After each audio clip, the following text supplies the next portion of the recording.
Halo, jumpa lagi dengan saya. Video kali ini kita akan belajar pelajaran IPS dengan topik pembahasan kita kegiatan ekonomi. Tujuan pembelajaran kita ada 5, yaitu yang pertama, melalui kegiatan pembelajaran peserta didik mampu menganalisis kegiatan produksi, distribusi, dan konsumsi dengan benar dan tepat.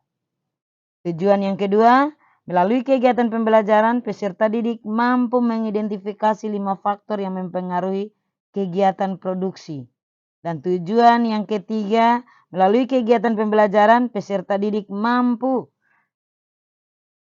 mengidentifikasi 4 tujuan distribusi dengan benar dan tepat.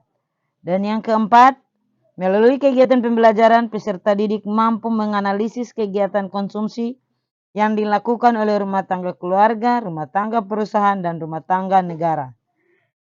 Dan yang kelima adalah melalui kegiatan pembelajaran, peserta didik mampu mempresentasikan hasil diskusi tentang kegiatan produksi, distribusi, dan konsumsi dengan baik. Kegiatan ekonomi. Kegiatan ekonomi adalah kegiatan yang bertujuan menghasilkan barang atau jasa untuk memenuhi kebutuhan.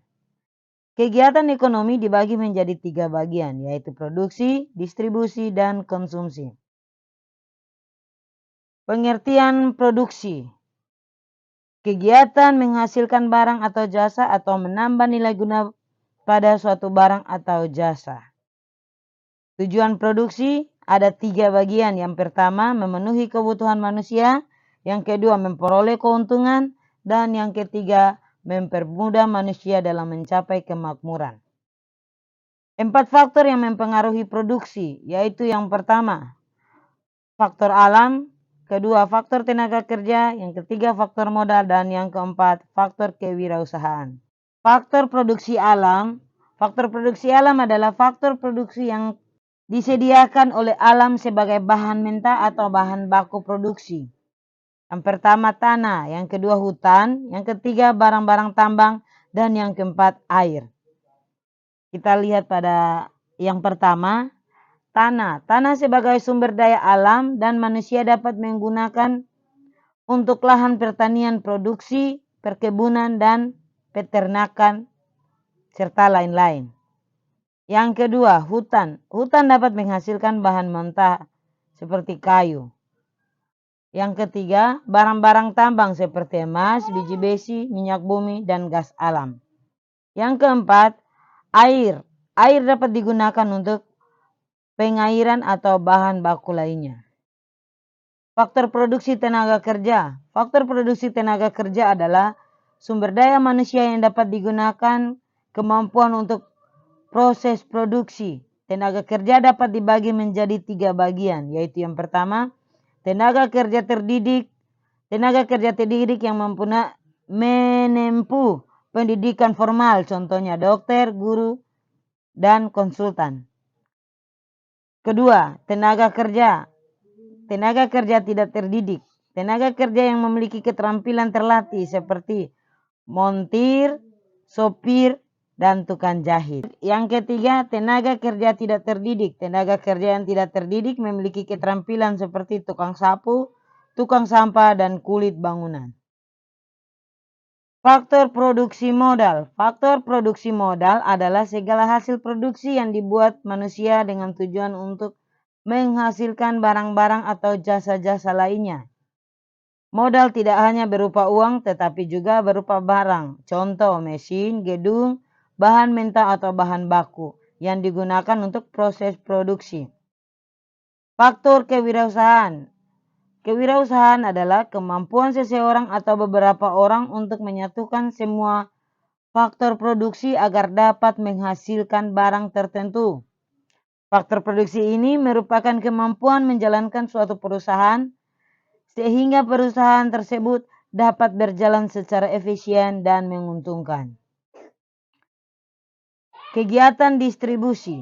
Kegiatan distribusi adalah untuk menyalurkan barang atau jasa dari produsen ke konsumen. Contohnya tukang pos, pedagang, minimarket, dan lain-lain. Pihak yang melakukan kegiatan distribusi disebut dengan distributor. Tujuan distribusi antara lain sebagai berikut. Yang pertama, menyalurkan barang dari produsen ke konsumen. Yang kedua, agar hasil produksi lebih berguna bagi masyarakat. Dan yang ketiga, kebutuhan masyarakat akan barang atau jasa terpenuhi. Dan yang keempat, agar kuantitas produksi terjamin. Untuk mencapai tujuan distribusi ada beberapa cara yang dilakukan agar barang sampai kepada konsumen. Cara yang pertama yaitu distribusi langsung. Distribusi langsung tanpa melalui perantara. Distribusi langsung yaitu tanpa melalui perantara, sehingga penyebaran langsung dari produsen ke konsumen. Contoh, pedagang sate langsung menjual ke konsumen. Yang kedua, distribusi semi langsung. Distribusi semi langsung yaitu dari produsen ke konsumen melalui pedagang perantara yang merupakan bagian dari produsen. Contoh, pabrik tekstil menyalurkan kainnya melalui penyalur khusus. Yang ketiga, distribusi tidak langsung, yaitu sistem dari produsen ke konsumen melalui agen grosir, pedagang kecil yang bertindak sebagai pedagang perantara. Contoh, perusahaan mie menjual mie ke seluruh minimarket seluruh Indonesia. Kegiatan konsumsi. Konsumsi adalah sebagai kegiatan memakai, menggunakan atau menghabiskan kegunaan setiap barang, baik secara berangsur-angsur maupun sekaligus. Contoh, barang yang digunakan secara berangsur-angsur, yaitu buku, tas, baju seragam, sepeda, dan mobil. Contoh barang yang digunakan secara sekaligus, yaitu makan dan minum. Kegiatan ekonomi dapat dilakukan oleh 3 cara, yaitu kegiatan ekonomi tiga bagian, yaitu kegiatan ekonomi rumah tangga keluarga, kegiatan ekonomi rumah tangga perusahaan, dan kegiatan ekonomi rumah tangga negara. Rumah tangga negara konsumsi atau konsumen. Rumah tangga merupakan kelompok masyarakat yang melakukan kegiatan konsumsi atas barang dan jasa untuk memenuhi kebutuhan hidupnya. Peran rumah tangga sebagai pemasok faktor-faktor produksi kepada perusahaan sebagai konsumen barang dan jasa. Rumah tangga perusahaan atau produsen.